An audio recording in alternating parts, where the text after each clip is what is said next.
বিধানসভা ভোটের মুখে তৃণমূলের দমদম ব্যারাকপুর সাংগঠনিক জেলা সভাপতি তথা ব্যারাকপুরের সাংসদ পার্থ ভৌমিকের তীক্ষ্ণ সাংগঠনিক দক্ষতার এবার ভাঙন ধরল অর্জুন সিং এর খাস তালুক ভাটপাড়ায়। ভাটপাড়া বিধানসভা এলাকার বেশ কিছু কর্মী সমর্থক বিজেপি ছেড়ে যোগ দিলেন তৃণমূলে। ব্যারাকপুরের তৃণমূল সাংসদ পার্থ ভৌমিকের হাত ধরে তৃণমূলের টিটাগড় জেলা কার্যালয়ে বিজেপি কর্মী সমর্থকরা তৃণমূলের পতাকা তুলে নিলেন। ভাটপাড়ায় বিজেপির ভাঙন প্রসঙ্গে কি বললেন তৃণমূলের সাংগঠনিক জেলা সভাপতি পার্থ ভৌমিক, দেখে নেব এই কালের সেই বিশেষ প্রতিবেদন।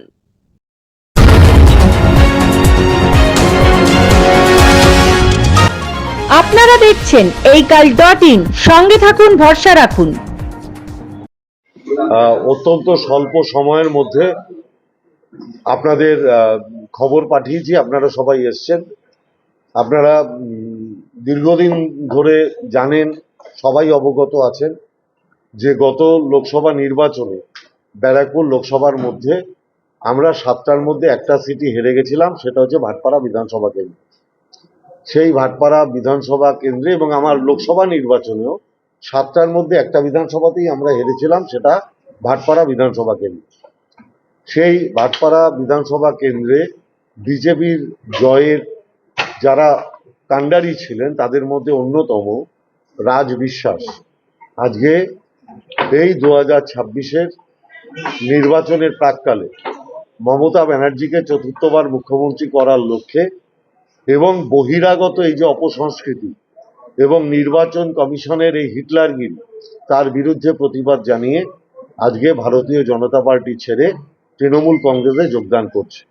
আপনারা দেখছেন ভাটপাড়া তৃণমূল কংগ্রেসের সমস্ত নেতৃবৃন্দ, আমার ক্যান্ডিডেট অমিত গুপ্তা, আমার নির্বাচন কমিটির চেয়ারম্যান গোপাল রাউত, আমার দলের সভাপতি দেবজ্যোতি ঘোষ, আমার যিনি চিফ ইলেকশন এজেন্ট ছিলেন আমার দলের নেতা সৌরভ সিং, আমার ট্রেড ইউনিয়নের সভাপতি অশোক দত্ত, আমার কাউন্সিলর নেতা তরুণ সাউ, অভিমন্যু তেওয়ারি কাউন্সিলর, মনুয়া, এবং প্রত্যেকে আপনারা দেখছেন যে তারা প্রত্যেকে রয়েছেন। তাদের প্রত্যেকের উপস্থিতিতে আজকে রাজ বিশ্বাসকে আমরা প্রদেশ তৃণমূল কংগ্রেসের অনুমতি সাপেক্ষে আজকে আমরা তৃণমূল কংগ্রেসে যোগদান করাচ্ছি।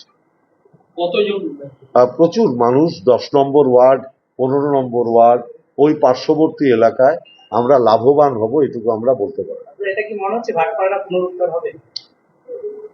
পুনরুদ্ধার করাটা মানুষের উপর নির্ভর করে। আর মমতা ব্যানার্জি বারংবার বলেন, আমার মাথা নত করে দাও হে প্রভু তোমার চরণ তলে। আমরা কখনো বলি না আমরা জিতবো, আমরা বলি মানুষ যদি চায় তাহলে আমরা জিতবো। আমরা মানুষের উপর আস্থাশীল, মানুষের উপরে শ্রদ্ধাশীল। আমরা মানুষের কাছে বিনীতভাবে এটা আবেদন করছি ভাটপাড়ায় যে আমাদের একবার একটা সুযোগ দিন। আপনারা ভাটপাড়ায় সেই 2001 সাল থেকে যে পরিবেশের মধ্যে আছেন, যে পারিবারিক অত্যাচারের মধ্যে আছেন, ভাটপাড়াকে তার থেকে একবার অন্তত মুক্ত করুন। বিজেপি পার্টি আমি দেখছি যে কি বলার নাম, মানে আস্তে আস্তে দেখছি বিজেপিতে টাকা পয়সা নিয়ে পোস্ট পদ, তারপরে হচ্ছে কি বলার নাম বাইরের যে স্টেটের লোকদের উপরে বেশি বিশ্বাসী। আমাদের পশ্চিমবঙ্গে অনেক ভালো ভালো উচ্চ নেতৃত্ব আছে, কিন্তু তাদের উপরে কোনো দায়িত্ব না দিয়ে বাইরের থেকে যারা আসে তাদেরকে দিয়ে পশ্চিমবঙ্গে চাইছে ভোট করাতে। তো এইভাবে পশ্চিমবঙ্গ কোনোদিনই জেতা যাবে না। পশ্চিমবঙ্গে যেভাবে লক্ষ্মী ভাণ্ডার, তারপরে যুবসাথী যেভাবে চলছে, ওইতে আমাদের পশ্চিমবঙ্গে চতুর্থবারের জন্য মাননীয় মুখ্যমন্ত্রী মমতা ব্যানার্জি সরকার হতে চলেছে। সেই ইয়েতে আমিও নিজেকে এর মধ্যে যোগ দিলাম। হ্যাঁ, অনেকদিন ধরেই চলছিল, তো আজকে ডেট হয়েছে, তো আজকে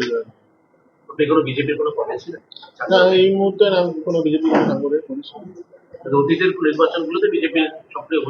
হ্যাঁ, সেটা ভাটপাড়ার মানুষ জানে যে রাজ বিশ্বাস গোলঘর অঞ্চলে বিজেপির জয়ের পিছনে অন্যতম কাণ্ডারি ছিল।